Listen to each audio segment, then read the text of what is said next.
Yun o, tuwan-tuwa sa kanyang bagong gupit. Ngayong araw ay nagpa siya magpagupit ang aking anak. Sobrang likot ito mga lods. Ito, umpisang gupit pa lang tayo, naglilikot na agad o.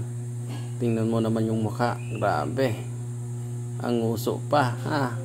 Kung magpapagupit ito sa akin mga lods ay laging may hair design, guhit o kaya Spider-Man. Minsan nakakatulog pa ito kung ginugupitan, sobrang likot. Pag-uumpisa ng ating gupit ay binasa muna natin ang kanyang buhok para sumunod ito. At dito ay gumamit tayo ng number 1 guard, pahagod. Sa pagugupit ng mga kabataan mga lods ay medyo mahirap kasi pinong-pino ang kanilang buhok. Mahirap hagurin ng clipper. Tignan mo naman yung mukha mga lods, grabing likot. Ay nako, nakakatuwa. Kaya lang minsan pag ginugupitan natin ng mga kabataan dapat matyaga tayo lods.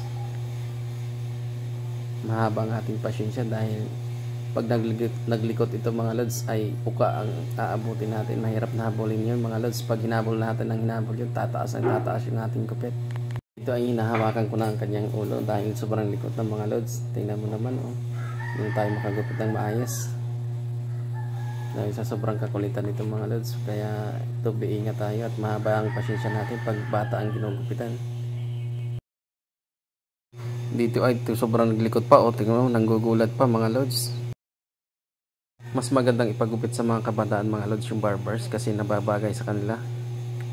Bumabagay kasi kung susundin yung mga nauusong gupit ngayon ay hindi naman angkop dahil sa texture ng buhok tsaka shape ng muka, shape ng ulo.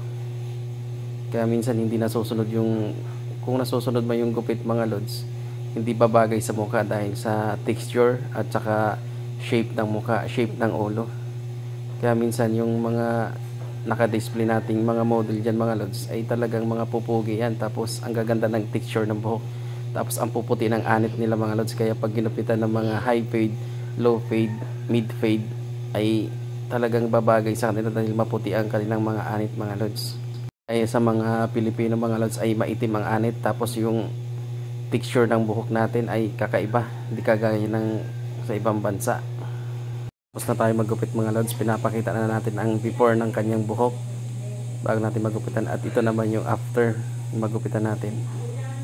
Ang pugi na oh, sobrang likot pero nagawa naman natin ang paraan mga lods para maging maayos ang kanyang gupit. At ito, nagawa pa tayo ng design at nagustuhan naman niya, tuwan-tuwa sa kanyang gupit mga lods.